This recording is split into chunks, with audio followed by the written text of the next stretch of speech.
to the notice of all the participants that you may have noticed that in your bag, the bag which we have given, in that particular bag, you have a question. May I please request you to check your bag for that particular questionnaire, which basically talks about perspective on democracy. I request all the participants to check their bags for a questionnaire which actually says perspective on democracy. You are requested to kindly fill up the questionnaire, record your responses, and give it back to our student volunteers. The team conclavers, may I have someone from team conclavers? May I have someone on stage, please, from team conclavers?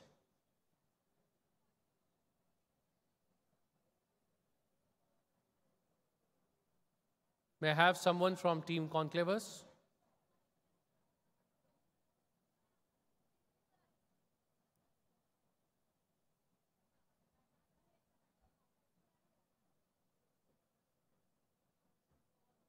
Okay.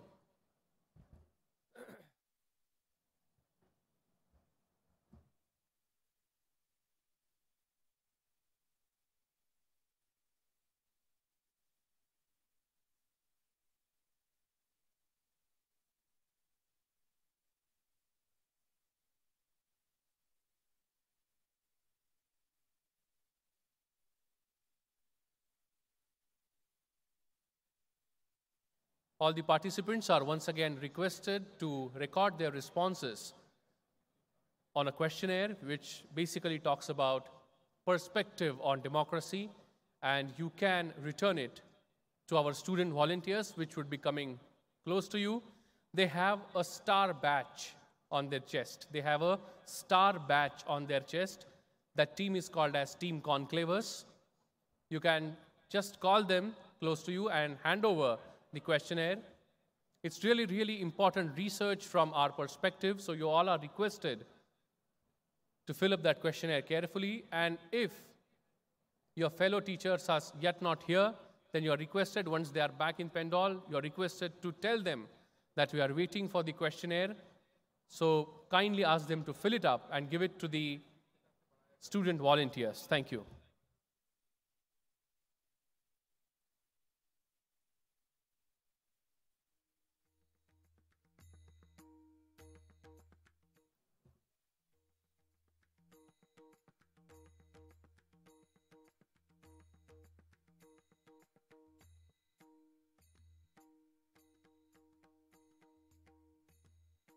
There's one more important activity that we do in National Teachers Congress, and that is Wall of Expressions. We would like to listen to your views. You saw just the way His Holiness Dalai Lama came up on stage and wrote his message. We want your expressions as well. You are equally valuable to us. So you all are requested, when you walk out from this particular Pendal, you will see a wall of expression, a big flex board which would be empty, and my volunteers would give you a marker. Then you're supposed to write your message on that particular wall. We call it Wall of Expression. So you all are invited after this particular session.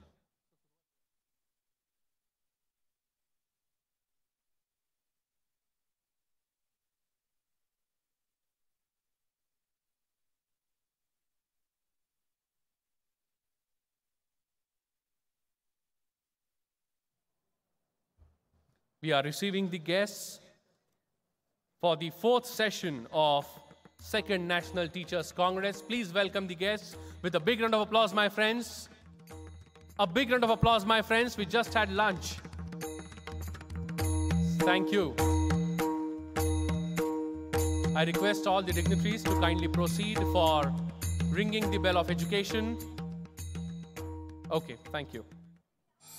We will proceed for the session. 4th session of 2nd National Teachers Congress, the use of technology in education, impact versus impediments. We are going to have Dr. Vijay P. Bhatkar sir, Dr. Bhalchandra Mungekar ji, Dr. Sanjay Dhande ji, Dr. Sushil Sharma ji, and Dr. Anil Maheshwari ji for this particular session. All are requested to kindly accept the chairs on stage.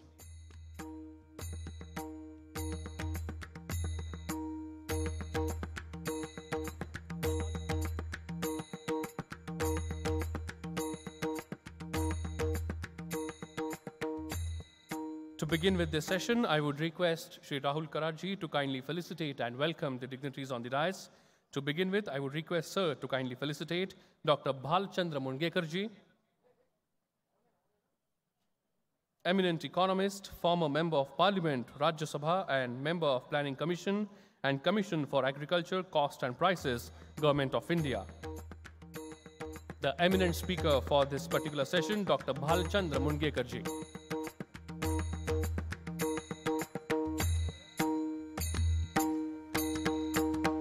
A big round of applause for Dr. Bhalchandra Mungekar ji.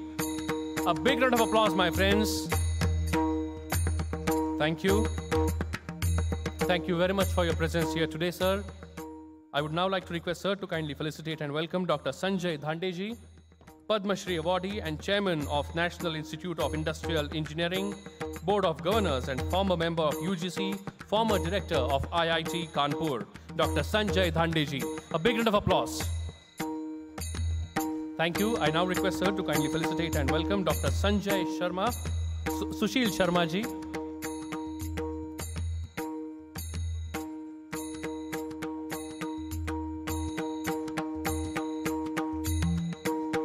Dr. Sushil Sharma, Associate Dean and Professor of Computer Information Systems, Miller College of Business, Ball State University, United States.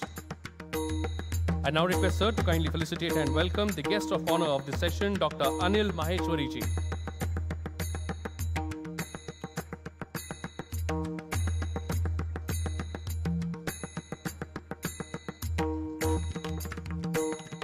The guest of honor of this session, Dr. Anil Maheshwari, scholar and associate professor of Maharishi University of Management. Thank you. I will also request sir to kindly felicitate and welcome Bhumika Gupta ji. Dr. Bhumika Gupta, Director of International Development, Southeast Asia. A big round of applause for Dr. Bhumika Gupta. Thank you very much, ma'am, for your presence here today on this stage for the fourth session, Use of Technology in Education, Impact versus Impediments. Well, whenever we teachers talk about involvement of technology in education, there are so many questions being asked. Whether computers would be able to replace the traditional teachers. Are they ultimately going to transform the education and minimize the role of teachers in academics? Well, there are so many questions that are always asked about technology. Is technology dependent enough to rely upon when it comes to teaching and learning? Well, we are going to discuss all such questions in this particular session, session number 4 of 2nd National Teachers Congress, Use of Technology in Education, Impact versus Impediment. I request my technical team to kindly relay the curtain raiser video.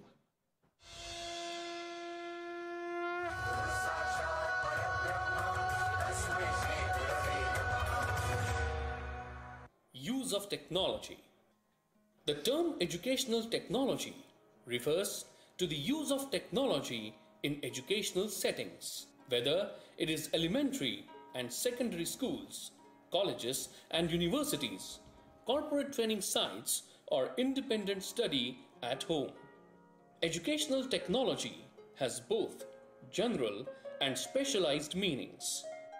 Under general term, it refers to the instructional use of computers, television, and other kind of electronic hardware and software. Specialists are faculty who conduct research and teach courses on educational technology. It is also termed as instructional technology. This term represents both a process and a particular device that teachers employ in their classrooms.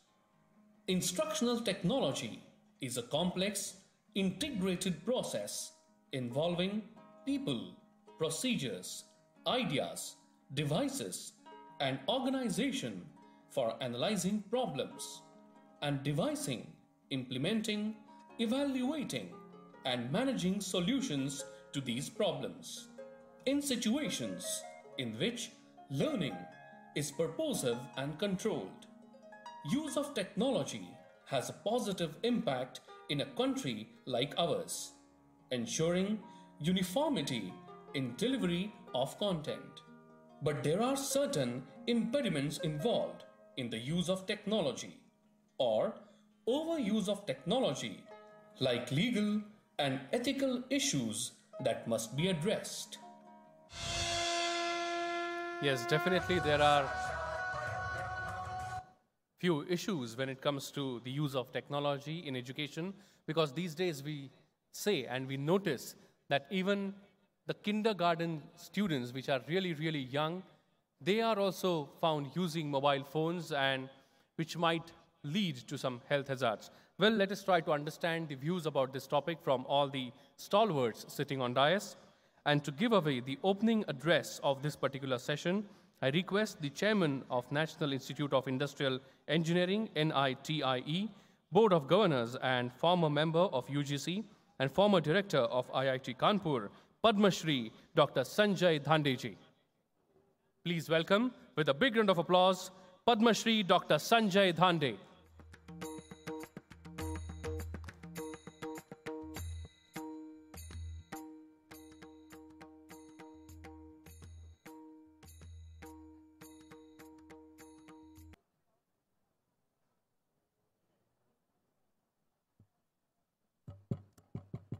Honorable Professor Karad, my respected teacher, all the respected guests on the dais, my friend Rahul Karad, all the distinguished participants.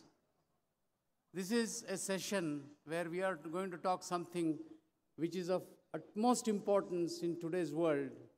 As a matter of fact, at no point in time education has been rocked by the technology as much as it is today. In fact, I would like to call this session as Gutenberg to Internet session.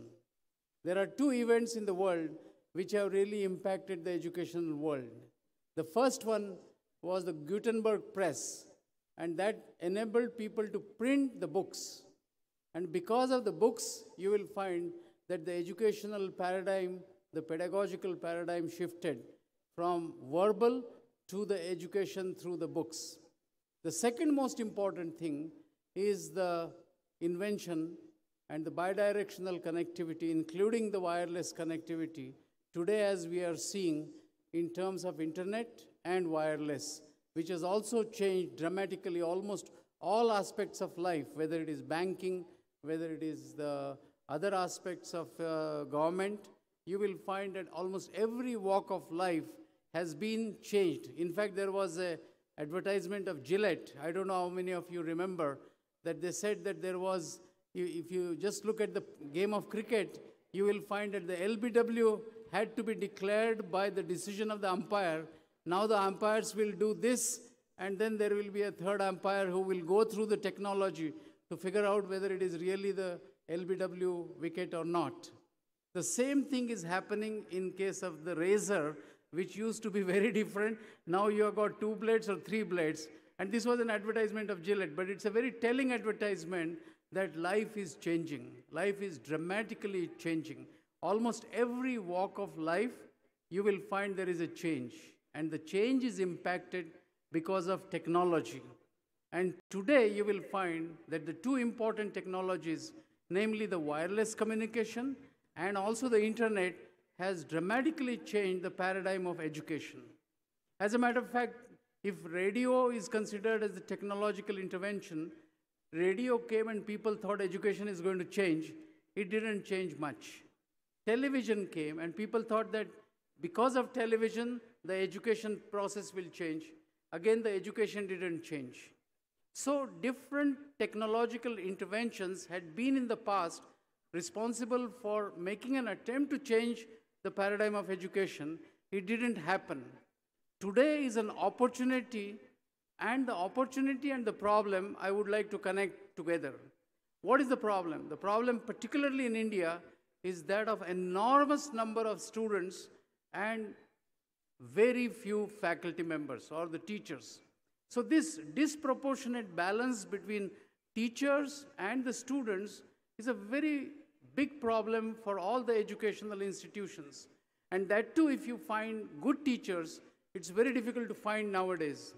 So the question of this imbalance, if you want to address, there is no other solution except technology. And therefore, the present paradigm that is coming forward in front of us, which is in terms of the wireless and the internet-enabled education process, if we harness it properly, and this if is a big if, and therefore I would like to mention that every technology is a double-edged sword in some sense. You can make use of it, or you can also make a mess of it. If you look at this knife, the knife can be used to cut the fruits. It can also be used to stab an individual. So similarly, you will find that if you don't harness the technology properly, it will be a disaster, and therefore whatever we are thinking of the demographic dividend, which may turn out to be a liability, a big liability. So it's very important for us to understand the different aspects of technology today, and as educationists, as teachers, you will be at the forefront of how to change the educational processes in some form. So if you look at the educational processes, you will find that the most important name that comes to our mind is that of Salman Khan. He was a very eminent educationist. He is today an eminent educationist. There is a very famous book called One Teacher, 1 Million Students. And he was, in fact, going to on vacation to his niece, and he started coaching the niece in mathematics in Texas. And after 15 days, he says, "Mamaji, now you will go away. What do I do?" So he went to Boston and decided to give the tuition or the instructions to his niece through internet. And then he found out that this is so important that he quit his job as investment banker and started a company, a small non-profit company in California. And you will find that there are only 5-6 teachers, if I may call them as the young teachers, and the contents that are available today have been made compulsory or mandatory for every school in the state of California. So today you will find that the contents are available plentiful. My wife is a teacher in mathematics, and anytime she asks me a problem, I say, first check on the internet. If you can't solve the problem on the internet, then only come to me.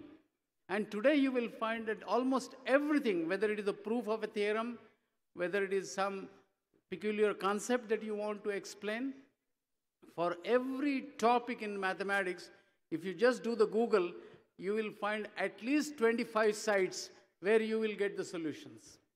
So obviously, the question of information is totally different today. Information is available on the tap.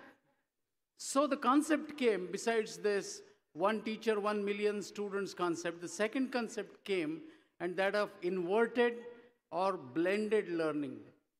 Earlier, we will go to the class, there will be a teacher and there will be 100 students, and it is the information, primarily the information, which will be delivered by the teacher. It's no longer the case. Today, almost the information is available to the students, the information is available to the teachers, the information is available to everybody who wishes to have the information. And therefore, the question of access to information is totally different today. You can find out that people are able to access the information.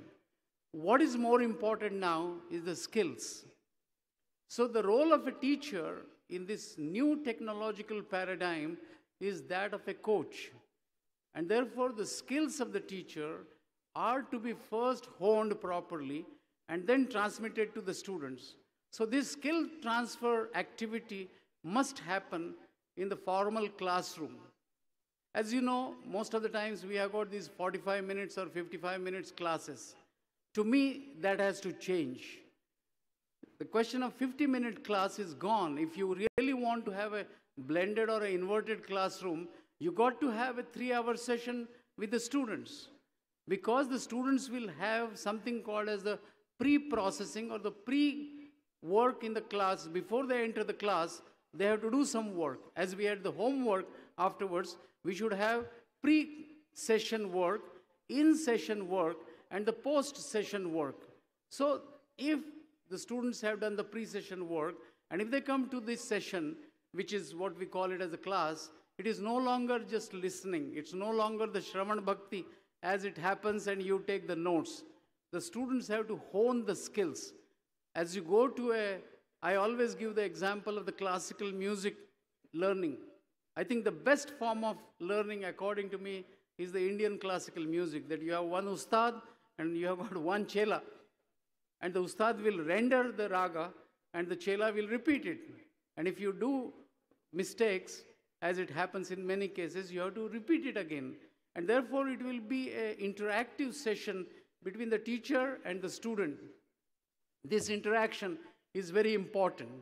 Development of the skills is very important. And therefore, you will find that skill developments, whether it is the critical analytical thinking or whether it is the creative thinking, you will find that you must develop the concept of honing the skills in the interactions between the students and the teacher, and for which the technology is available, whether you want to do it through simulation, whether you want to do the learning management systems. I can narrate, I can tell you about 10 different technologies that are available at the disposal of the teachers to make sure that this interaction is very effective. You can also have the discussions group among the students. Obviously, we need to create a huge cadre of a new form of teachers, and that is what we would like to do it. I feel a time has come for us to transform the teachers into the 21st century teachers, enabling or capable of using the technology and transforming the education. Thank you very much. Thank you, sir. Thank you very much, Padma Shri Dr. Sanjay Dandeji. Thank you very much for your views on use of technology in education. Brilliant ideas. Thank you very much. Well, since yesterday I'm mentioning to you that the platform of National Teachers Congress is not one-off affair, that we just come on a yearly basis, that we attend the session, we listen to the guests, and we go home. It is actually an ongoing activity throughout the year. But how exactly this activities are conducted? Well, the National Teachers Congress has an institutionalized structure. There is an organizational structure and which would be communicated to all of you now. And for that, I would request the Registrar of Dr. Vishwanath Karad, MIT World Peace University, Group Captain D.P. Apteji, along with Dr. Ravi Kumar Chitnesji, the Dean of Faculty of Management, undergraduate, to kindly come up on stage and give us the details of institutionalization of National Teachers Congress. Dear teachers, as just now Mr. Gautam Bapat has told, it is not a 1 day or 3 days activity. It's not a only 3 days seminar and then you go back and do nothing and come after 1 year. It's not that. Throughout the year, this National Teachers Congress movement will continue. It's more of a movement rather than a function or a program. So this particular program will start today in the evening after this session is over. Those who are interested in volunteering for this particular program to spread it to various states as well as your districts and universities, I'll request them to wait for a few minutes after this particular session is over, and then we'll explain you how there will be a selections or how there will be a protocol formed and how the system will be formed. And Dr. Chitnis will explain you. And throughout the year, the programs will be conducted by individuals, districts and states as per their local requirement. Basic purpose of National Teachers Congress and vision of National Teachers Congress would be taken forward because all the teachers all over India cannot really come here one day. It is difficult for many of them. But it can be done at various states and district level. So I request Dr. Chitnis to explain on what are the three-tier system which we are going to follow. We already got a similar structure for Bharatiya Chhatra Sansad, which we are running 8th one this month. But after 3rd Bharatiya Chhatra Sansad, we exactly did the similar way and developed the BCS organization at state and district level. So Dr. Chitnis will explain you at what level the organization would be and how you can participate in that organization throughout the year. Dr. Chitnis. Good afternoon. There will be advisory board at the apex level that will be called as head office, which will be MIT World Peace University, Pune. Below that, there will be 3 levels in terms of hierarchy. First is the state level, in which you will have 1 president, 2 vice president, 1 secretary, co-coordinators and coordinators, 2 each number, and there will be 5 to 6 members. Similar hierarchy will be there, which will be called as executive board district level, 1 president, 1 vice president, 1 secretary, 1 coordinator, and there will be 5 members. I repeat, it's a 3-level hierarchy. National hierarchy, national level head office will be Pune. Below that, there will be state office. Below that, there will be district office. If a particular district has major cities, more than 1 in number, in that case, we will go down to the city level also. Today, you will have to register your name by coming here in the front rows after end of this session. And you will have opportunity to interact with Rahul V. Karad sir.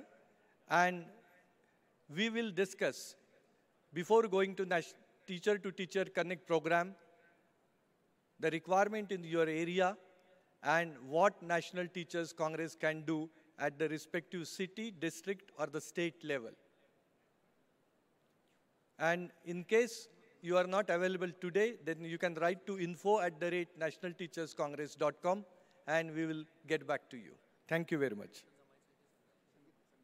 I repeat, at the end of this session, you will have to come in the front row.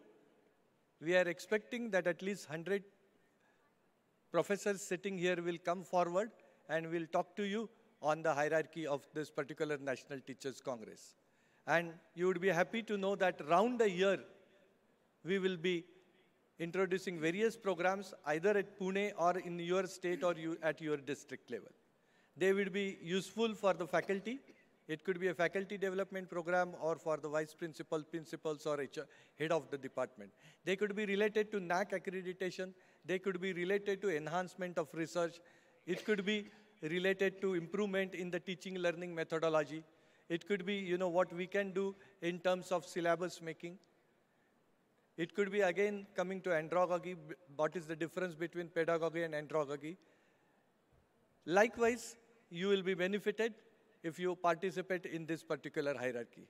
So we once again appeal that at the end of this session, please come forward. Before going to Teacher Connect, we will have a meeting of 15 minutes in this hall itself. Thank you.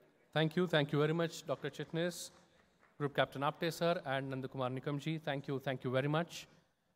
As per their appeal, you all are, those who are interested in becoming the member of this particular institutionalization of NTC are requested to come forward after this session. Thank you very much. And now, I would like to invite the teacher representative of this session, Dr. Jnaneshwar Shirode, Assistant Professor, MU College of Commerce, Pimpri, to kindly come forward and say a few words. Thank you. Respected dignitaries present on the dais and off the dais, a very good afternoon to one and all. I'm standing before you all to express my views on technology in education. We all know that technology plays a vital role in teaching learning process. A lot of discussion has taken place on will technology replace teachers? But the answer is teachers who do not use technology will be replaced by teachers, those who use it. Bill Gates states, I quote, technology is just a tool in terms of getting the kids working together and motivating them. The teacher is the most important. I personally believe that with the help of technology, one can make one's teaching interactive, innovative, and effective. Various online courses which are available free of cost can be implemented in the classrooms. These courses are made available by prominent educational institutes as well as the Government of India. To name a few, Swayam, which is a portal of Ministry of HRD, National Program on Technology Enhanced Learning, a joint initiative of IITs and IISCs, Khan Academy, Reen Career Academy, Fair and Lovely Foundation, courses from Coursera, FutureLearn, Open University, and many more. Many international universities like Oxford and Cambridge provide online webinars as well as MOOCs, that is, massive open online courses. These courses are student-centered, flexible, accessible, and cost-effective. They provide global knowledge, students control study time, chance for interaction, and better opportunities. I feel we should be in tune with the national policy of technology and remember that technology plays a supportive role, but it's the teacher who brings it all together. I believe quality can be enhanced with the help of technology. I'm very happy that MIT has implemented technology in all areas of education. To conclude, I quote Swami Vivekananda, take risks in your life. If you win, you can lead. If you lose, you can guide. I thank the organizers for providing me an opportunity to speak in front of you all. Thanks, one and all. Thank you, Dr. Dhaneshwar Shirode. I would like to request Shri Rahul Karat to felicitate Dr. Dhaneshwar Shirode.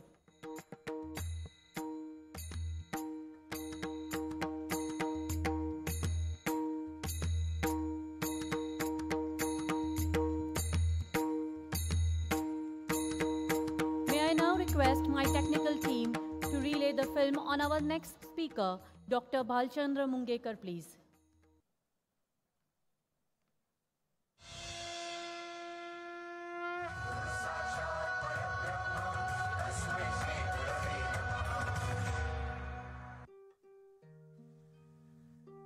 Dr. Bhalchandra Lakshman Mungekar is an eminent economist, educationist, social worker, and is a former member of the Rajya Sabha. He specializes in agricultural economics and is an expert on Dr. B.R. Ambedkar.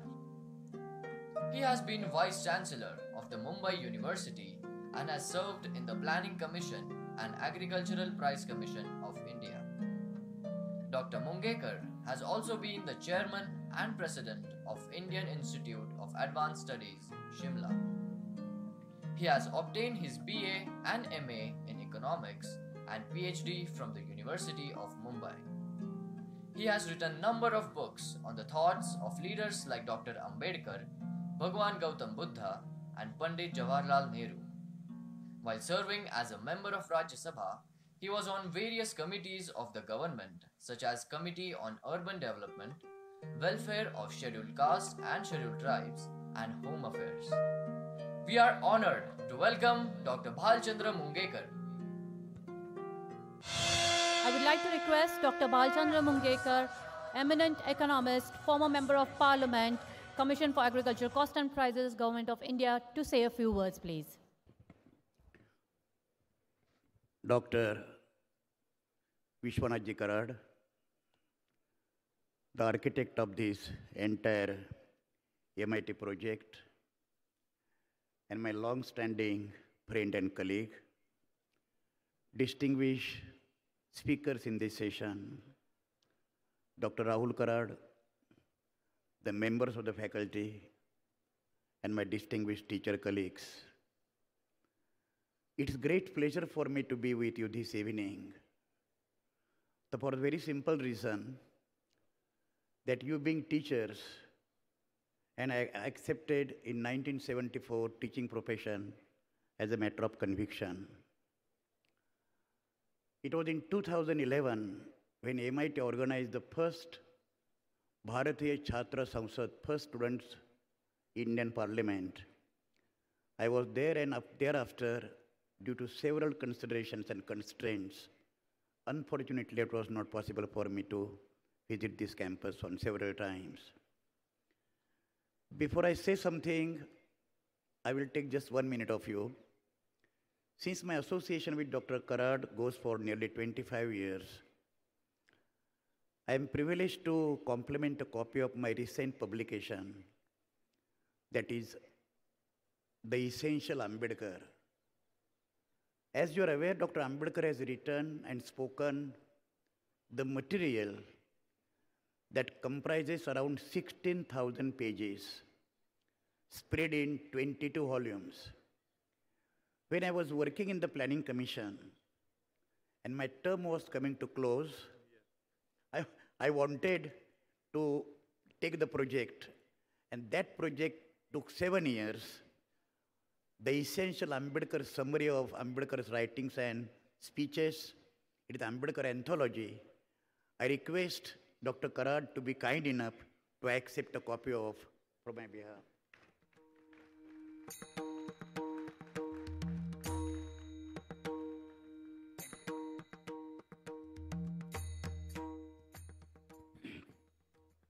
I must thank Dr. Rahul Karad and organizers for rescheduling my speech or talk, whatever you call.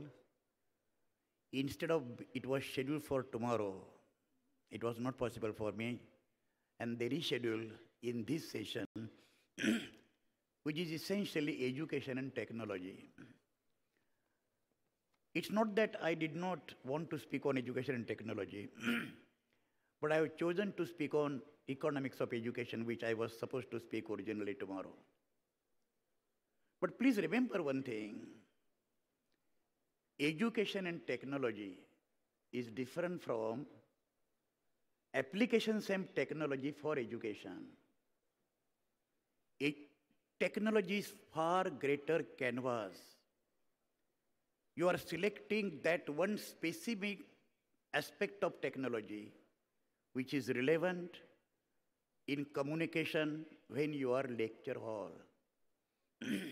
And that is why I must say in the beginning, before I come to economics of education, that technology and education, I understand, is consistent with or corresponding to at a given stage of economic development.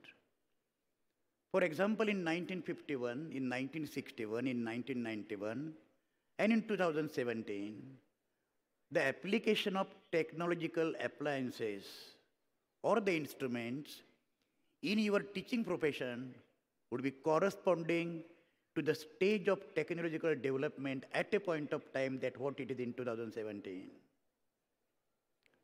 Professor Dhande is here. We used to meet in Planning Commission when I was in charge of the entire education in the country, and constantly interacting with the professors and teachers, directors of IITs and IIMs in the country. And I was of the view that despite tremendous advancement of technology in this country, and credit goes to one single person for that matter, Pandit Jawaharlal Nehru.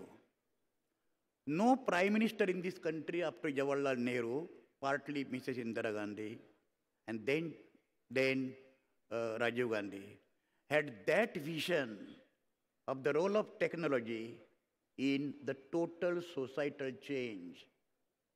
Education is not independent of entire social governance. Education is part and integral aspect of the entire societal matters. But then allow me to say, because all of you are concerned with practical teaching, which I gave up in 2000 when I became Vice Chancellor. India is singularly one country, Professor Dhande, where use of technological appliances in your teaching profession is the minimum. The entire education system in the country, which I supervised for 6 years as a member of the Planning Commission, has largely not come out of your chalks, duster, blackboard, and written, worn out notes that teachers are preparing when they join the teaching and throw away only when they are retiring. That's why when you are discussing the role of technology in education, we should be extremely careful to ensure that knowledge, creation, distribution, and dissemination is extremely important, and dissemination of knowledge is absolutely impossible if one is not able to cope up with the proper set of applications of technology. Thank you very much for listening to this, because that is not my subject. Briefly, I would now mention about the economics of education, which is directly related to your use of technology in the education. There are two basic objectives of education. One individual, and second is societal. Individual objective is to live a decent, productive, gainful life, which would take you at a relatively higher level of material advancement. You can go for spiritual advancement, but spiritual advancement is not the first. In order to get the spiritual advancement, you must have material sustenance. You must materially exist. That's why the debate between Hegel and Marx, that matter is first or mind is first. Hegel argued that mind is first. Marx said matter is first, and that gave the rise to historical materialism as the Marxist interpretation of history. But along with individual objective, there is societal objective. That society requires enlightened, vibrant, participating, democratic process, citizenship. And that is possible only after having proper education system. Now, in this entire education system that we are talking about, students, teachers, the education institutions which are imparting the educations, and the state, these are the four major stakeholders. That's why economics of education deals with what all the four sectors or integral parts of the education system, they want at a particular time to prevail. Now it is in this context, education system also is the product of a given state of economic development. I want to share with you, I shall be speaking to the time which is given to me. The first interview which I gave after becoming Vice Chancellor, that was, we missed the bus in 1947. And since all of you are teachers and changers of the mind, let me share with you, of the several achievements that India had after independence, India singularly failed to create alternative education system consistent with the requirements of India's socio-economic development. After 1835 and 1849, Mount Stuart Elphinstone and Wood's dispatch prepared the education system that we continued blindly till 1986, when Mr. late Rajiv Gandhi brought new policy on education. Slightest change. Dr. Radhakrishnan's report in 1944, D.S. Kothari's report in 1966, they also were trying to adjust India's educational requirement to basically what the education policy was designed by the imperial rulers. Now, when we are talking of the education system and the education as a whole in economics of education, there are three important things. What kind of education you are requiring at a point of time? Certainly, 2017, you are requiring different kind of education that you were wanting in 1951. Second, what kind of education that you are trying to make it available? That's why requirement on one hand, making education available on the other hand, and the third is most important thing, what is the attitude of the state? Now, state is not the Maharashtra state or Tamil Nadu state. State I'm talking, the state has one agency, which is indispensable regulator, monitor, developer, and interventionist in the societal affairs. But another important thing is the quality of the education. And when myself, Govardhan Mehta, Dr. Raghunath Mashelkar, and when I was a member of the committee along with these members, we decided that there are three basic ingredients of the best education system.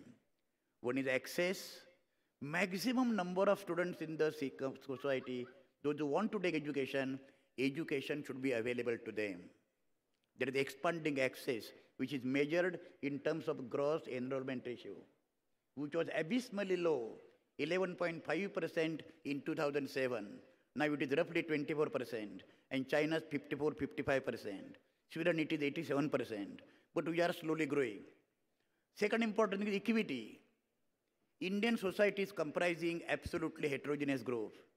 There are backward sections, scheduled castes, scheduled tribes, women, rural people, so many people, and that is not a homogeneous society.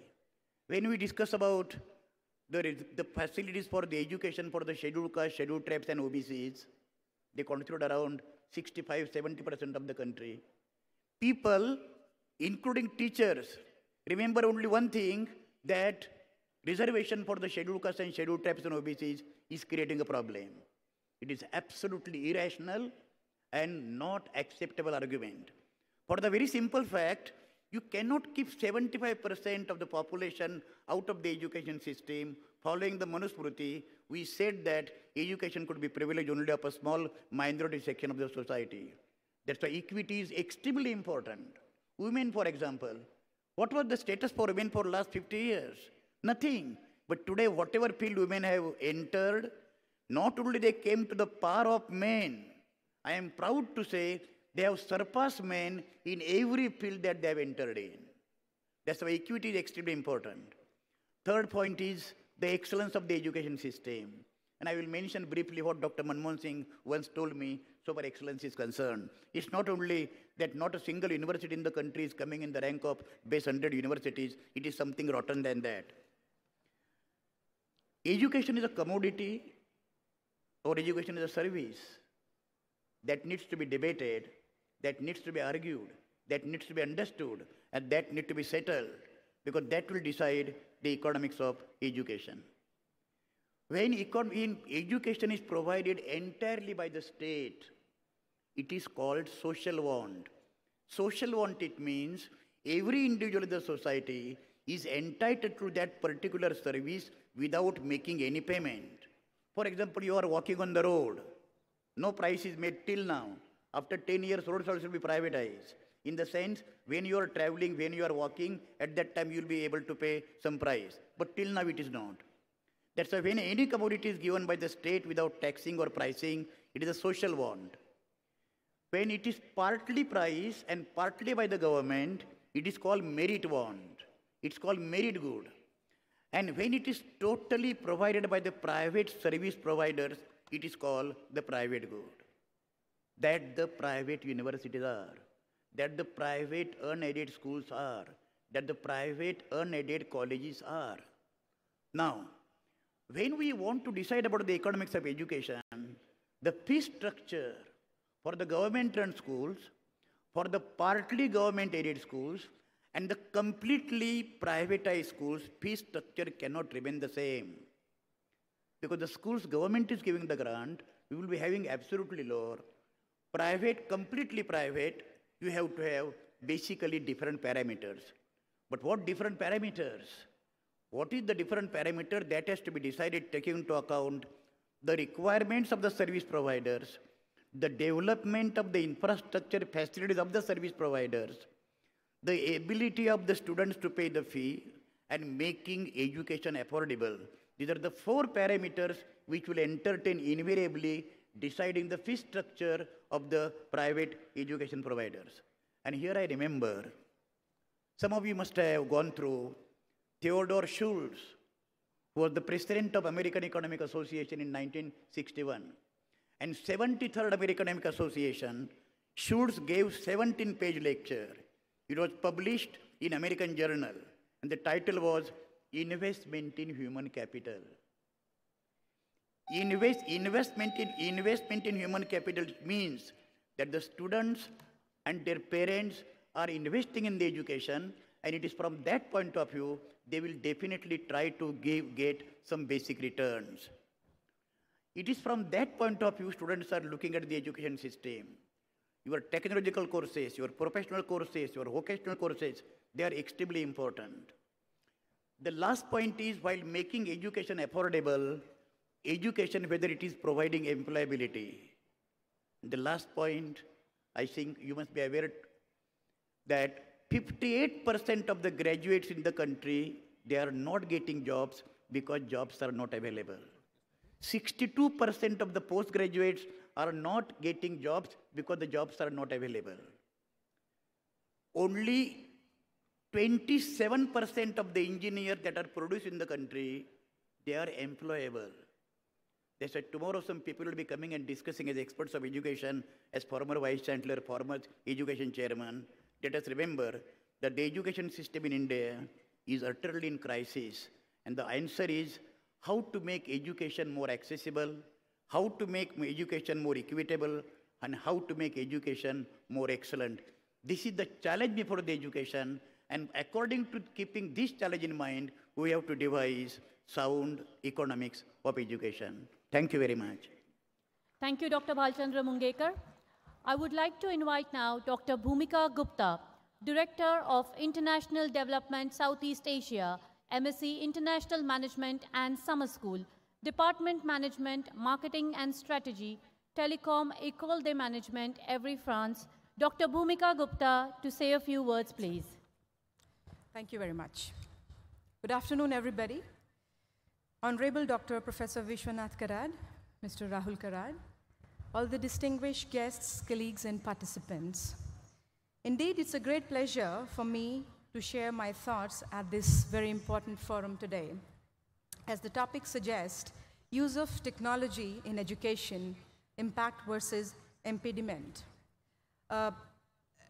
It's no secret that using technology in the classroom in higher education has been a controversial debate for the last couple of decades. Parents, teachers, policymakers, and students alike have weighted and argued the potential benefits versus the risk and consequences of the classroom technology, not only referring to the devices students potentially or personally may own, but also when referring to the integration of tools into everyday education experiences. Well, today I'm going to speak very crisply and also very critically evaluated, which I have personally experienced as a professor back in France. So I have pointed out certain points as a positives and negatives of using technology in education. And then at the end of the discussion, I will just share what actually the reality is. So the first point is using technology in classroom allow you to experience more in or experimenting more in pedagogy. As an academic professional, you all learn more about how to effectively design and execute a class guided with technology, whether it's a dramatic change such as a teaching with a flipped classroom or just adopting a single tool for a specific project or term, you learn something new in modern academia. So this is one of the impact that I have experienced. There are countless resources for enhancing education and making learning more fun and in more effective ways. So technology could be used in this way as well. So likewise, what we are doing until today or maybe last few years, that we were more on the traditional classical approach of teaching one-to-one. But now, if we are imparting technology, we are using the technology in the best possible way, we can make the activities with the students more fun and more effective. Technology can automate a lot of your tedious task. So this is another use of it. Your class has instant access to information that can supplement their learning experiences. So it shifts the classroom experiences from the sage-on-stage approach to a more collaborative environment. Imagine that your student raises her hand and says, "I know exactly what you mean. I saw a similar case on YouTube last week. May I share this with the class?" Student rushes to the lecture find it on the YouTube, and everyone, including you, learn something new. However, today, we are not sure that our students should use internet in the classroom or not. So this is one of the points that we may reflect over. Students can learn life skills through technology. Last but not the least, on the positives, we live in a digital world, so neither you nor your students should go back on the 19th century when they walk into the classroom. Using technology in the classroom can prepare your students for a future deeply rooted in technology. Now, there are some negatives as well when we use technology. Technology can be distracting, so this is what we sometimes face in the classroom as a professor. So I'm talking very critically evaluated stuff which can be useful for the teachers on the day-to-day basis. Possible disconnect of social interaction could be there as well. Students do not have equal access to technological resources. This could be a imbalance as well. The quality of research and sources which we may found may not be the top notch. This could be another possibility because there is an update of a technology on a fortnight basis now. Lesson planning can become more labor intensive with technology. So these are certain negatives that we can face. However, the reality remains the same, that we are today talking about artificial intelligence, we're talking about machine learning. So we cannot run from the technology, like one of the participants and the speaker just talked about that.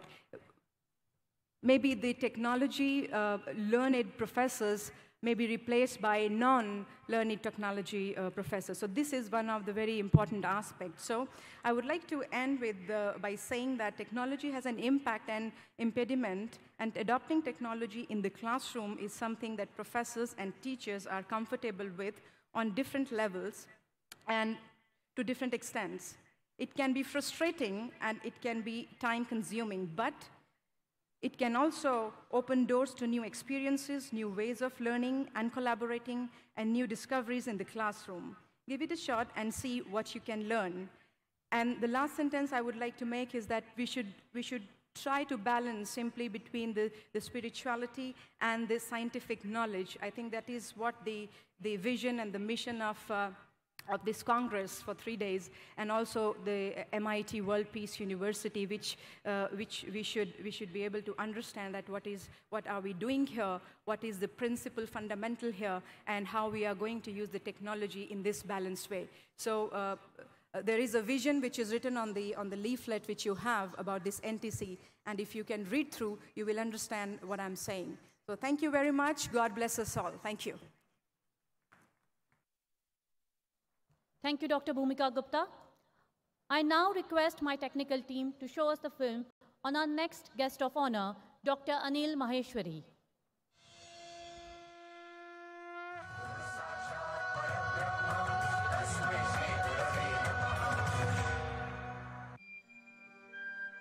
Dr. Anil Maheshwari is a professor of Management Information Systems and Director of Center for Data Analyst at Maharishi University of Management, USA.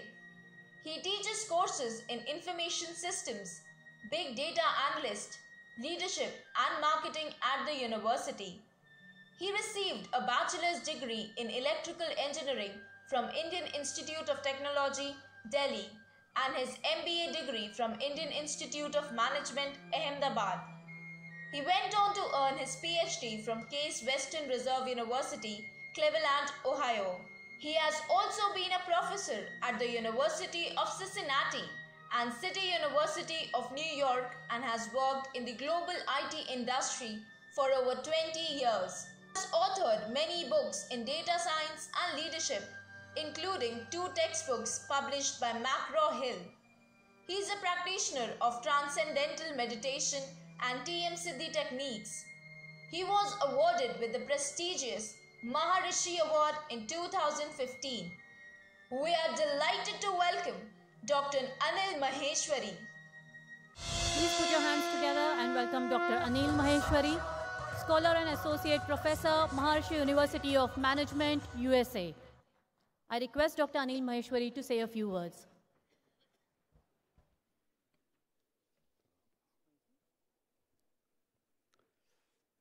Namaskar.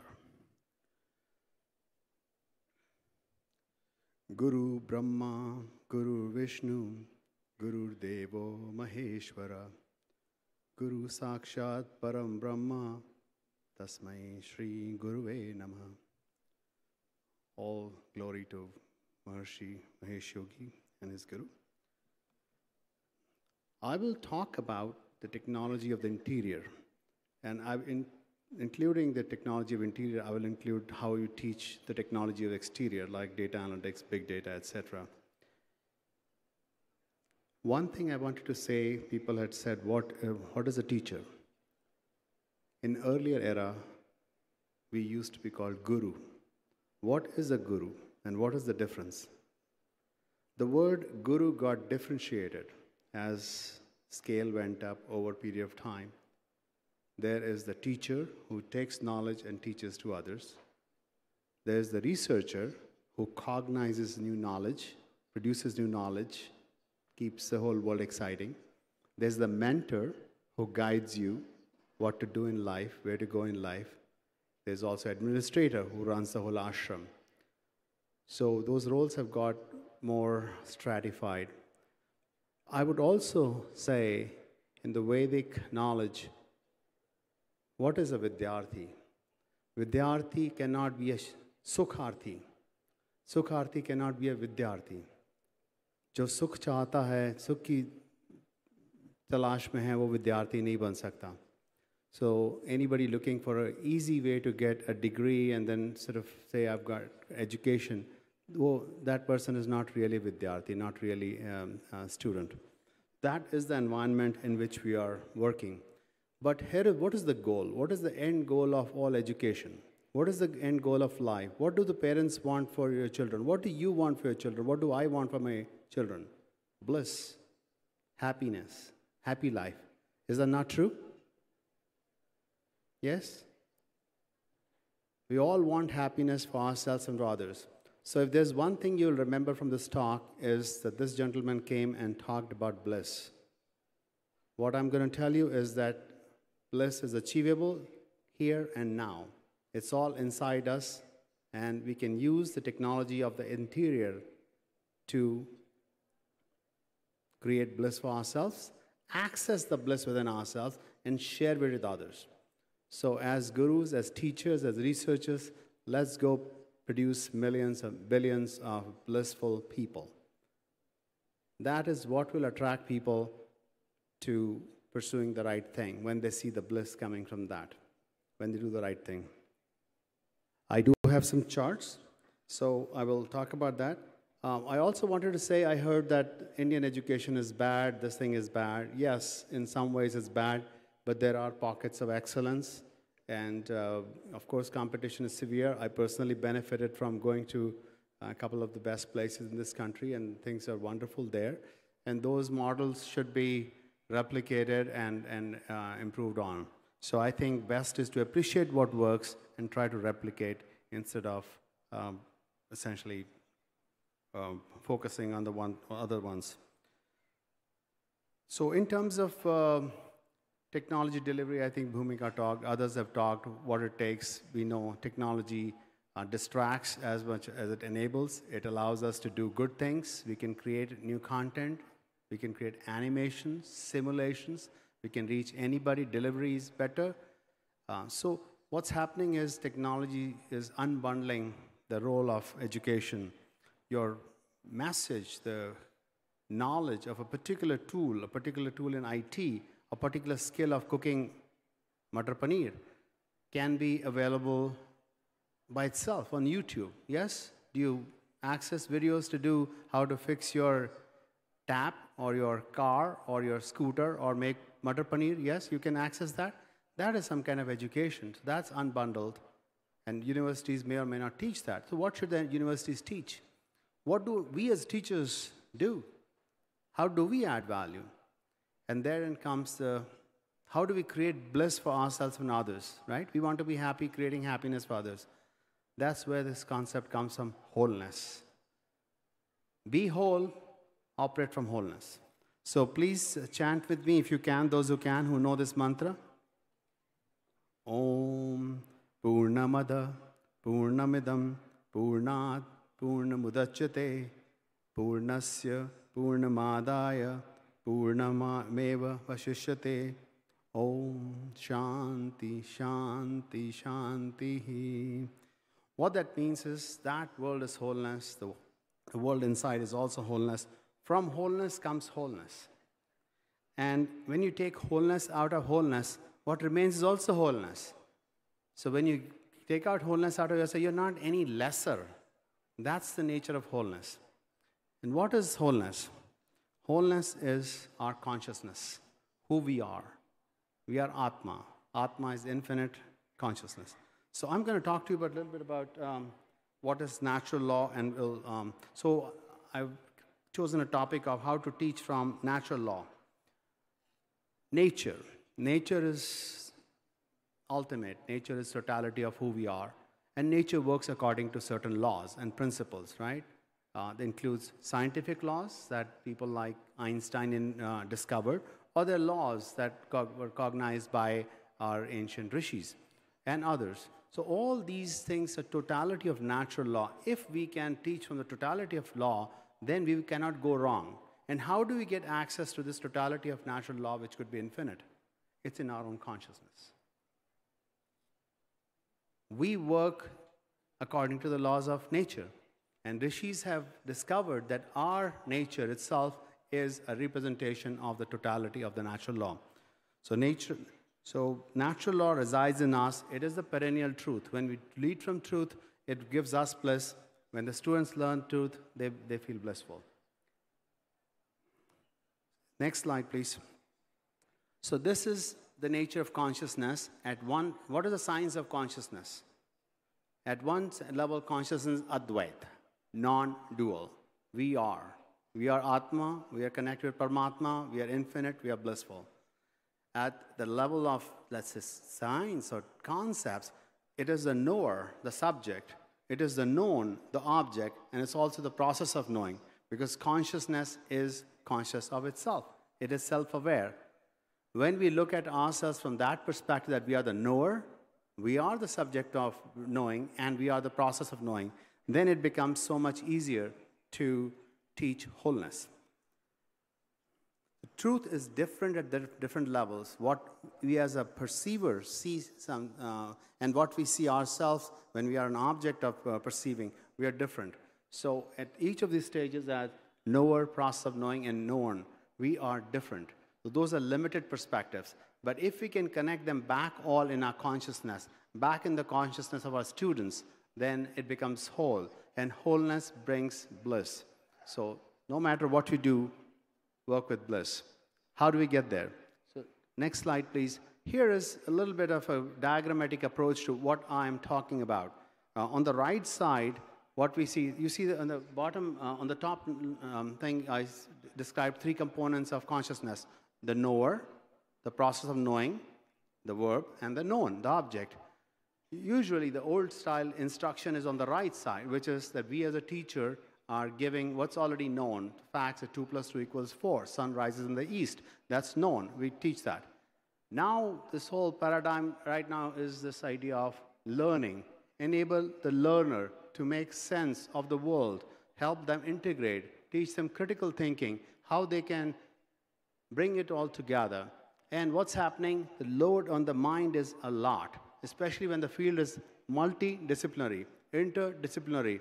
The subject brings together people from many fields. How does an artist interact with an engineer? How does a cook interact with some other field?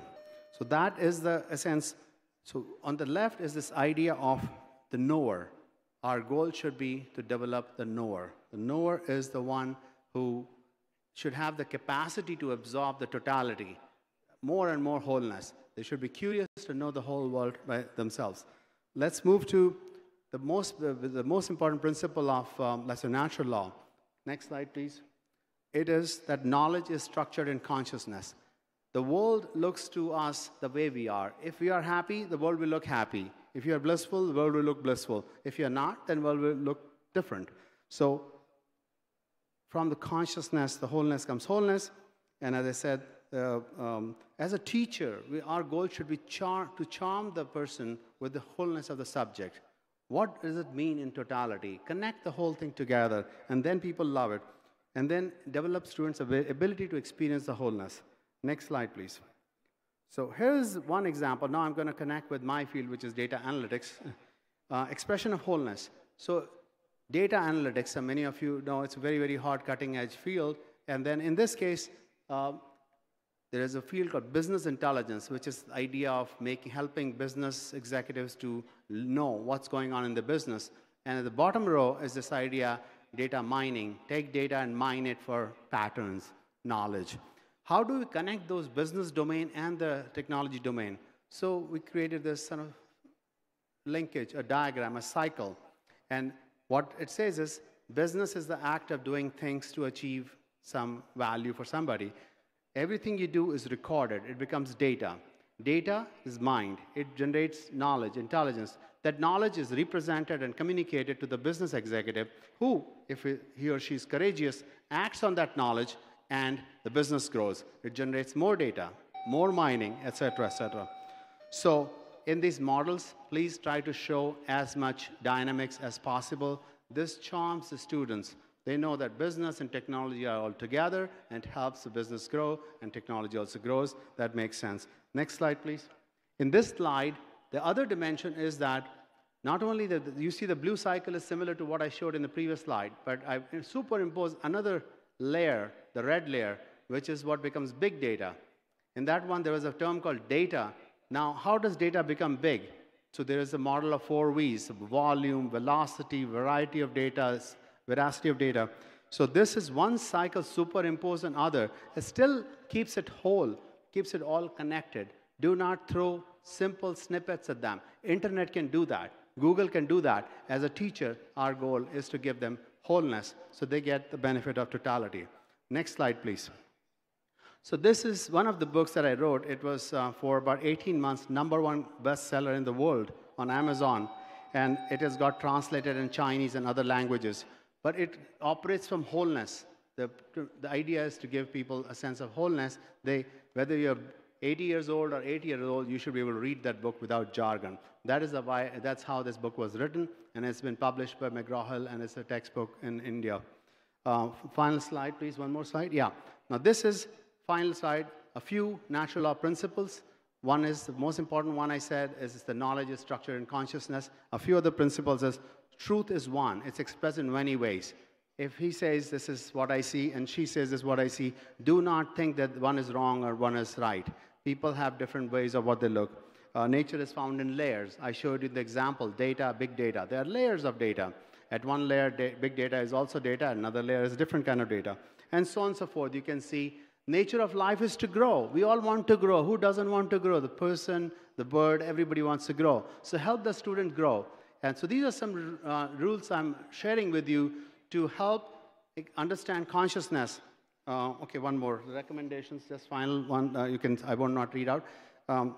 The idea is that natural law is a new tool to help connect with yourself, the consciousness, help you grow, help your students grow, develop into wholeness, feel the bliss, leave bliss with your own students. And like Scott Harriet, my colleague, said in the morning, it's about reaching that 4th state of consciousness where everything connects together. So you should try and learn to meditate or some way to transcend and help your students transcend also and develop a feel for the wholeness of totality of knowledge. And this will give them bliss. You will feel the bliss, and the whole world will be blissful. Thank you. Have a blissful day. Thank you. Thank you very much, Dr. Anil Maheshwari ji. Thank you very much for your thoughts. And it's absolutely right what you mentioned. Knowledge is structured in consciousness. And probably that's the reason that the academic fraternity has been jotting down their knowledge on a piece of papers and publishing so that everyone, the entire globe, comes to know that what is the advancement of knowledge that is happening in every corner of the world. Well, to throw the light on a similar topic, I have 3 senior professors with me. Professor Dr. Jay Goreji, who's the Global Coordinator of National Teachers Congress. Along with him, I have Professor Dr. Ravi Kumar Chitnisji, who's the National Coordinator of National Teachers Congress. I also have Dr. Sudhir Gavaneji, who is the Dean of Faculty of Liberal Arts, Science and Commerce at MIT World Peace University. I would like to request them to share their thoughts in front of us.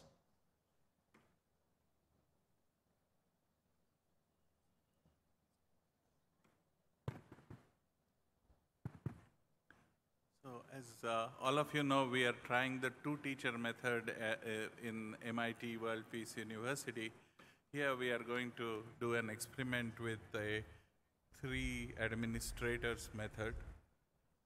What we would like to do is a great idea from my colleague Sudhir Gavaneji, who decided that it's time we share these ideas with the world by launching a global journal. The name of the journal is going to be IDEA, standing for Innovative Drive for Educational Advancement. If I may request my colleagues to say one word about this journal in terms of its global aspects and in terms of its educational advancement, I'd appreciate that.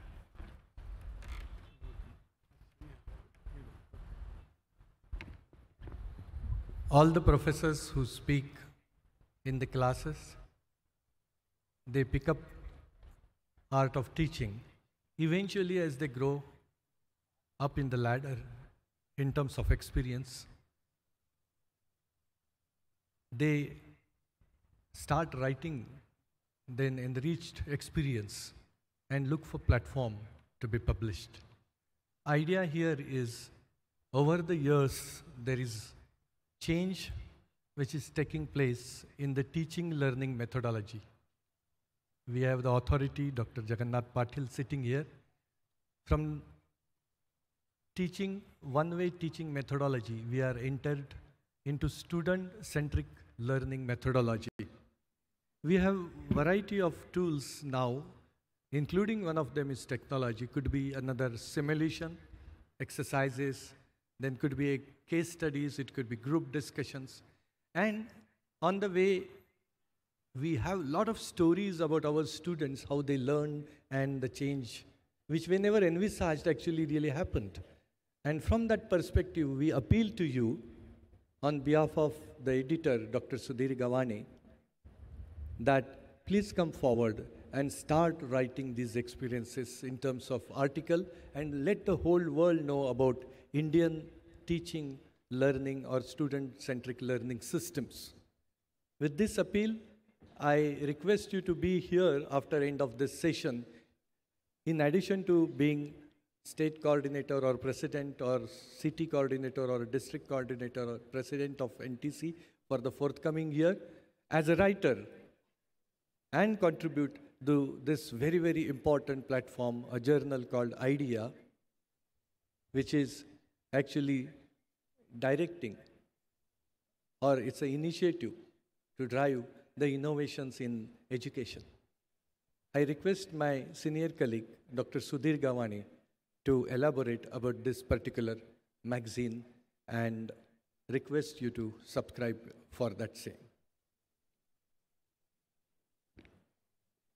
Dear friends, as this National Teachers Congress is a platform of multidisciplinary teachers, it was the thought of Rahul Kalar sir, who is the founder of this event, that we should have a common international journal.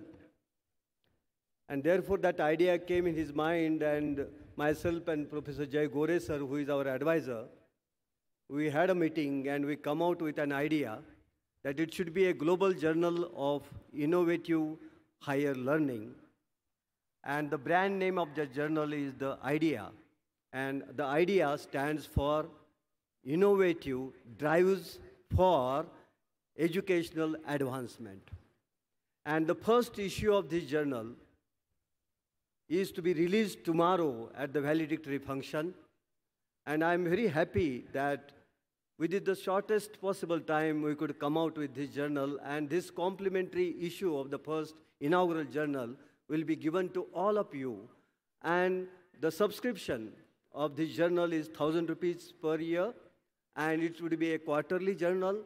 There will be editorial board, national and international, and Jai Gore sir is going to be our editorial chairperson of the editorial board.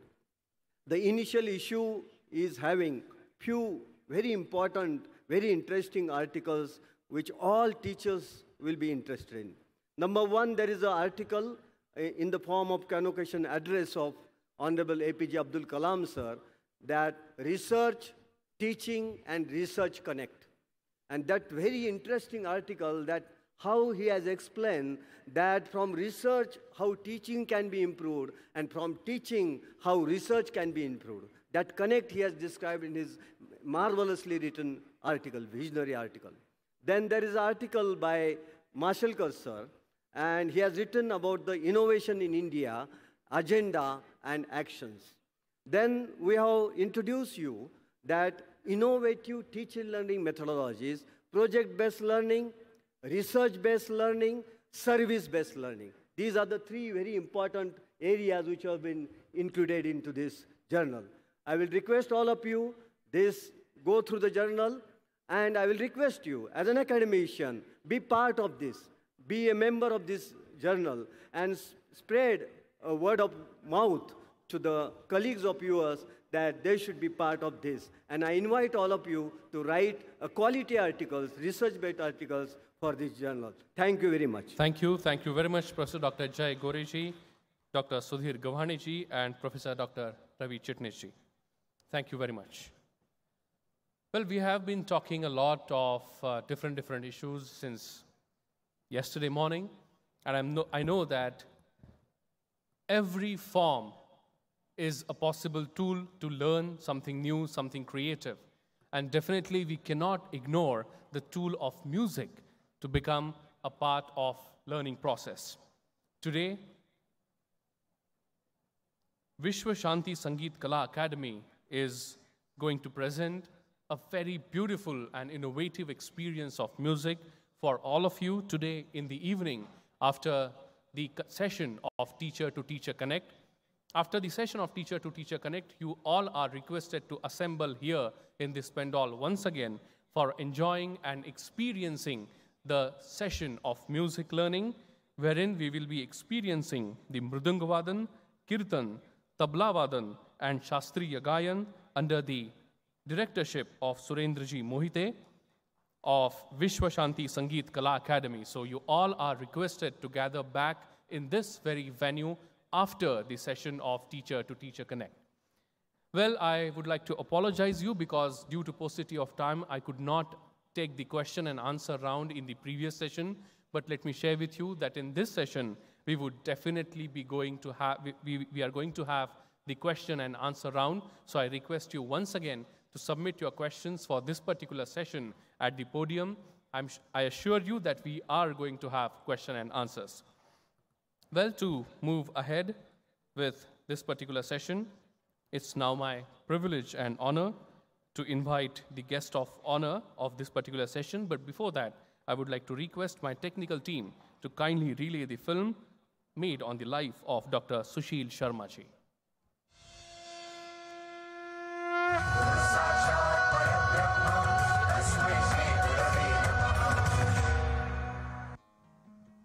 Dr. Sushil Sharma is currently an Associate Dean and a Professor of Computer Information Systems in the Miller College of Business at Ball State University. Dr. Sharma has a unique distinction of earning 2 doctoral degrees. He has over 2 decades of administrative leadership experience and more than 25 years of experience in higher education. Prior to joining the faculty at Ball State, he held the Associate Professor position at the Indian Institute of Management, Lucknow, and was a visiting research associate professor at the Department of Management Science at the University of Waterloo, Canada. His primary research interests are in computer information systems security, e-learning, e-government, computer-mediated communications, human-computer interaction, and community and social informatics. He has taught several graduate and undergraduate courses on a variety of subjects, including database management, ERP systems, electronic commerce, and computer and network security. He is also the founding editor-in-chief of the International Journal of E-Adoption. We are honored to welcome Dr. Sushil Sharma. Please welcome, with a big round of applause, the guest of honor of this session, Dr. Sushil Sharma ji.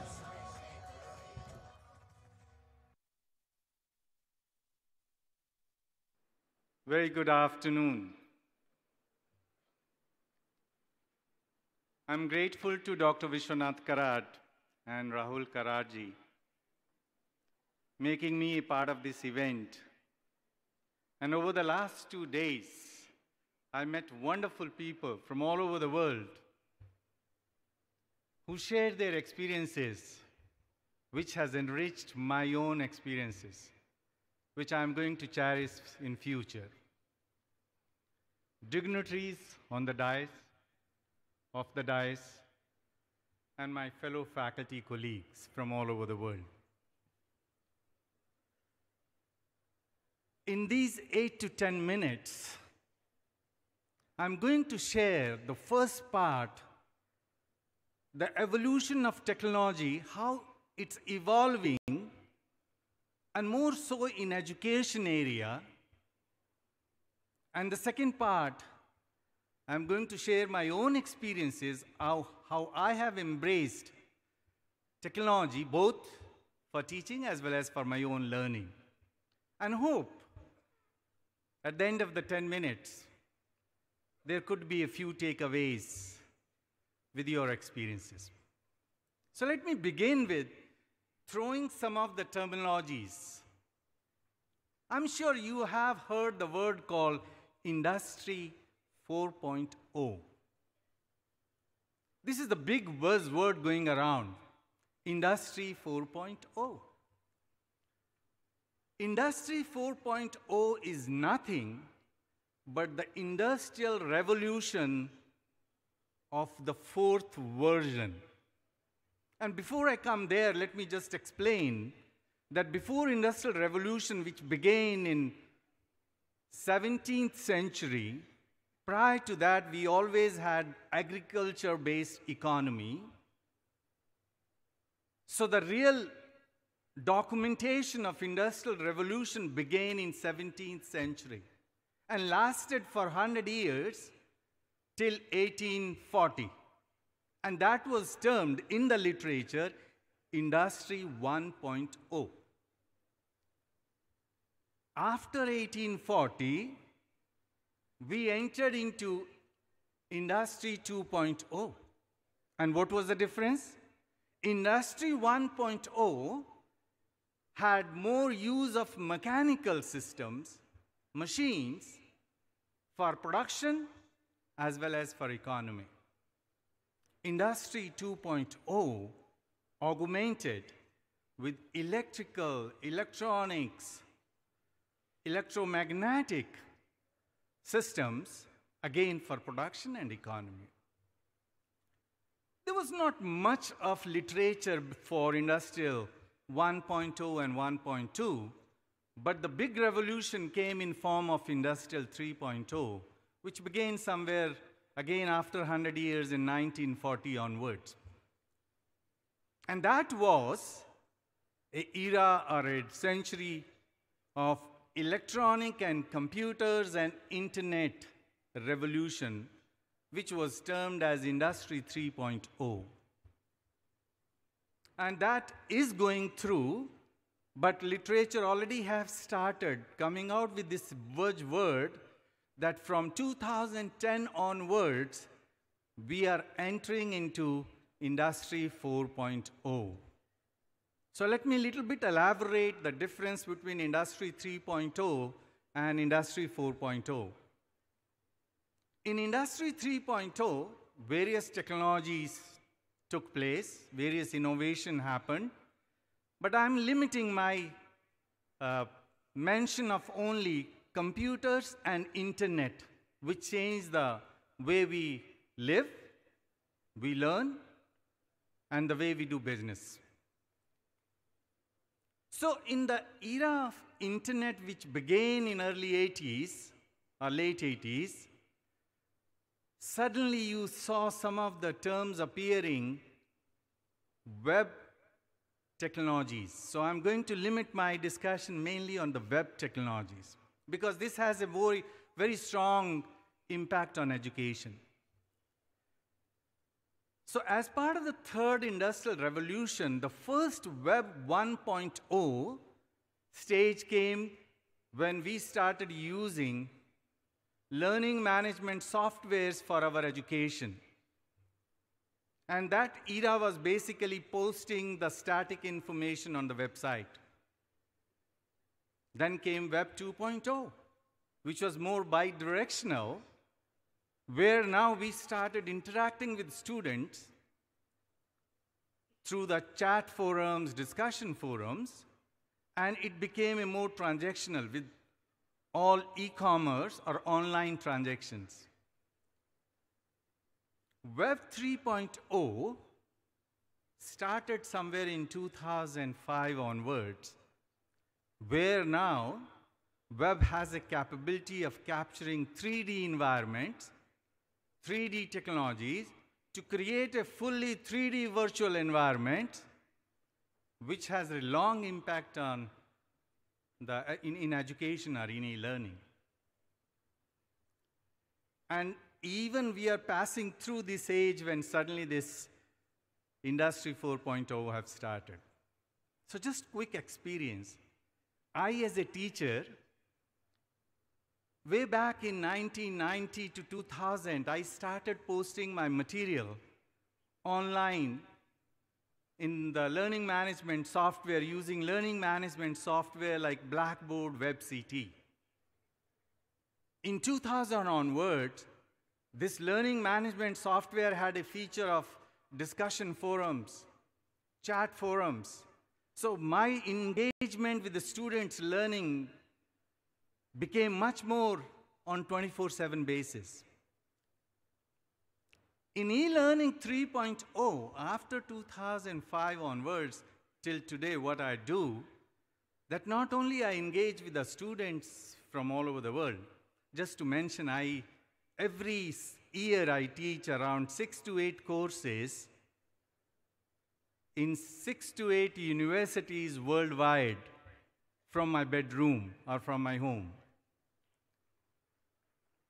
This itself is the huge impact of technology in education field. That I have a privilege to teach in places like Kabul. I just finished a course last week, MBA course, teaching students in Kabul, students in Istanbul, students in New Zealand, students in Denmark.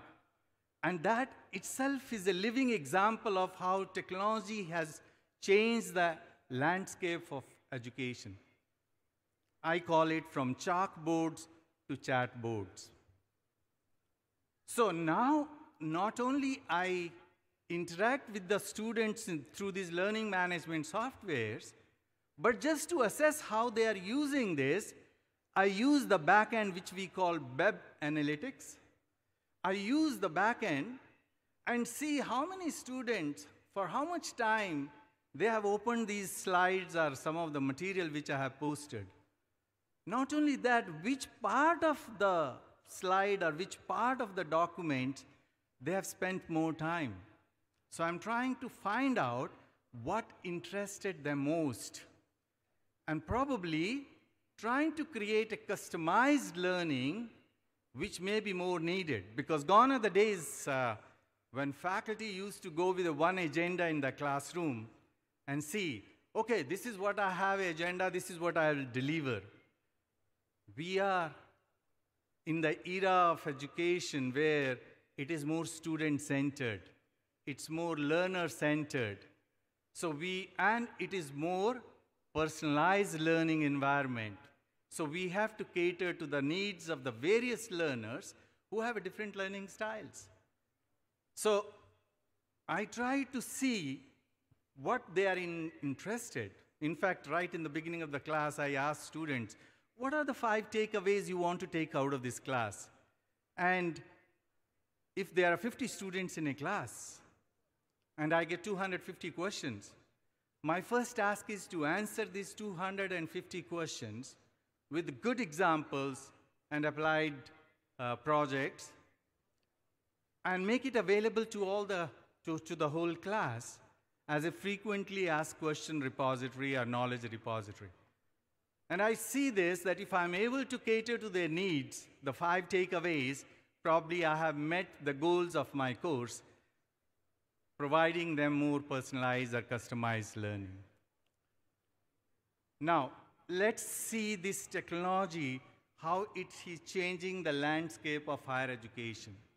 First, globalization, which we had a topic yesterday in the very first session, is the outcome of the technology used in education. As I mentioned, I teach in 7 to 8 different countries, so I have a global audience. Now, when I go in teaching in these courses, I'm also aware of that these courses would be available worldwide. So I have to meet those standards. So I'm trying to see that the way I present my content in the class meet the best standards of the world. So the global audience, the global opportunity, that's the first paradigm shift in education. Dr. Dhande mentioned the use of MOOCs or Khan Academy in our academics. Look at, you as a student and me as a faculty have an opportunity to learn from the number of different professors who have been teaching courses on these subjects for our own learning or enriching our own experiences and sharing with the student. That's the first paradigm shift which is taking place out of the technology used in education. The second paradigm shift is happening in terms of virtualization. Everything is virtual. I teach a course, and there I have started now using what we call flipped classroom. Because what I do when I record my lectures, I'm also aware of that students on their side not only should get this content, but able to use it for real-life application. So I create some videos using YouTube and other digital tools and make it available to students. And these, like MOOCs and Coursera courses, are available around the world for people to use it. So virtualization is the second part. I use one technology which many of you must have used it, called Google Box. It's just a $20 device. And there are plenty of 3D environment-based application on your smartphone. And students not only can see, so in future or in next year we can experiment that students sitting any parts of the world using Google Boxes can see this proceeding as if they are here. So when they move along with the application, they can experience as if physically they are here.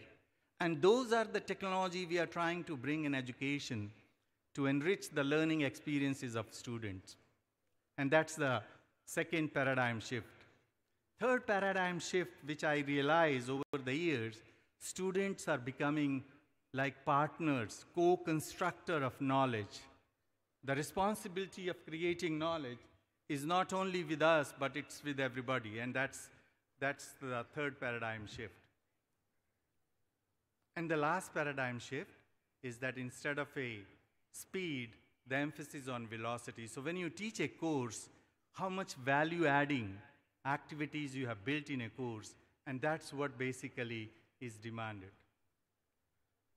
As I mentioned, I have been using some of these technologies in my teaching, helping students and also using these technologies to enrich my own personal experiences. And I'm sure many of you do the same. And such platform, when they provide opportunity for all of us to come together, sharing these expertise and experiences is a great event, and I congratulate Dr. Karad to take a lead in hosting such events. And before I conclude, I just like to say that technology sometimes is also used as a barrier. Embrace this, embrace the technology as a change. the two lines one scholar said, and that's what is happening because of technology. If you don't use technology in your education, what may happen? सिर्फ कहीं दूर ना हो जाए मंजिल सिर्फ 2 कदम रुकने से. If you don't use technology, दूर ना हो जाए मंजिल सिर्फ 2 कदम रुकने से. याद रखिए, मुसाफिर ही नहीं, रास्ते भी चलते हैं. Be aware of the changing environment. Thank you. What a wonderful speech. A big round of applause, my friends, for Dr. Sushil Sharma. A big round of applause, isn't it? Thank you. Thank you. Thank you very much. Well, my friends, let me just quickly remind you that today in the morning, I appealed all of you to find a questionnaire in your welcome kit that we have given you. I'm sure you all have found a questionnaire which talks about your perception about democracy, and you have filled that questionnaire by now. I request you to kindly return that questionnaire to my volunteers. The team Conclave's volunteers would again take a round in auditorium.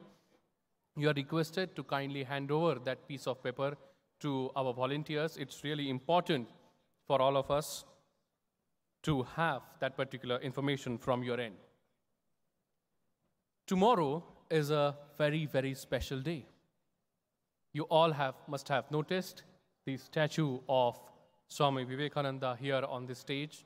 He is the principal driving force of Dr. Vishwanath Karad, MIT World Peace University.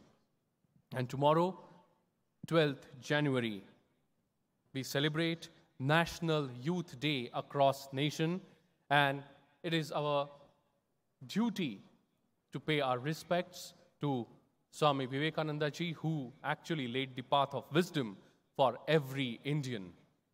Tomorrow morning, before we begin our session at 9 a.m. sharp, we are going to have the celebrations of National Youth Day in this particular pandal. You all are requested not to miss the celebrations of National Youth Day tomorrow morning at 9 a.m. sharp. Of course, there are too many things today planned also.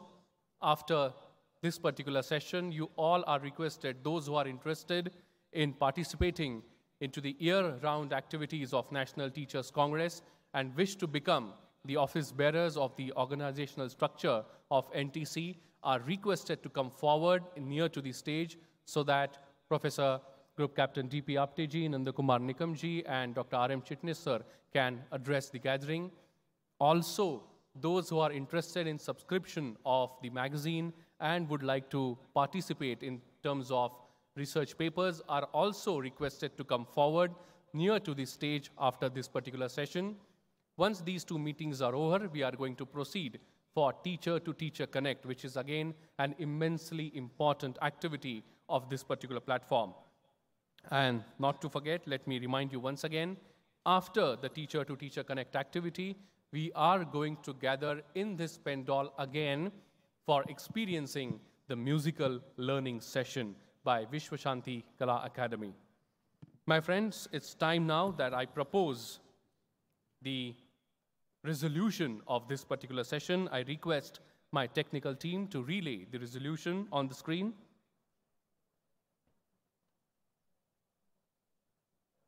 Session 4, resolution. Well, before I read, once again, let me request you to take your mobile phones in your hands so that you can complete the process in time. I think my volunteers are already out to collect the questionnaires from you. Please cooperate them. Let us read the resolution. Session 4, Second National Teachers Congress, Use of Technology, Impact versus Impediments. We, the teachers of Second National Teachers Congress, appeal to the government to set up spatial technological grants under Higher Education Financing Agency, HEFA, to deserving private universities and institutions on performance basis to reach the desired global standards. And your time has already begun, my friends. Please start voting.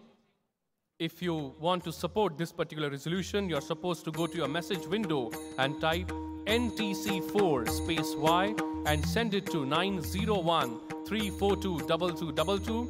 If you do not support this resolution, you are supposed to go to your message window and type NTC4 space N and send the message to 901-342-2222. Please start voting. I request the dignitaries on the dais as well.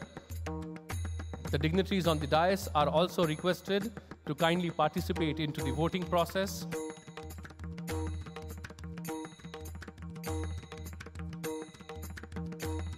The time is ticking. We have less than a minute left now, my friends. Please participate.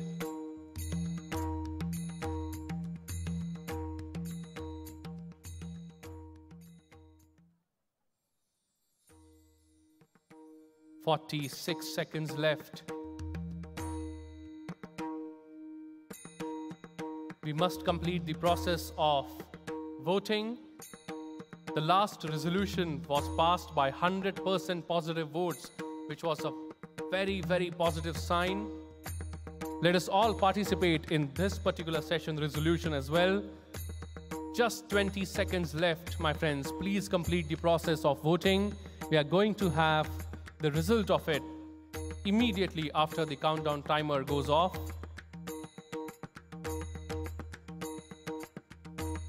Last few seconds, my friends. Please finish the process. 4, 3, 2, 1. And that's it. Okay, this particular resolution passes with 85.71% votes in the positive side. Thank you very much. With this, we are coming to the end of this particular session and the day 2 of proceedings into Pendal of 2nd National Teachers Congress. But before I conclude this session, I request each one of you to rise in your seats for National Anthem. National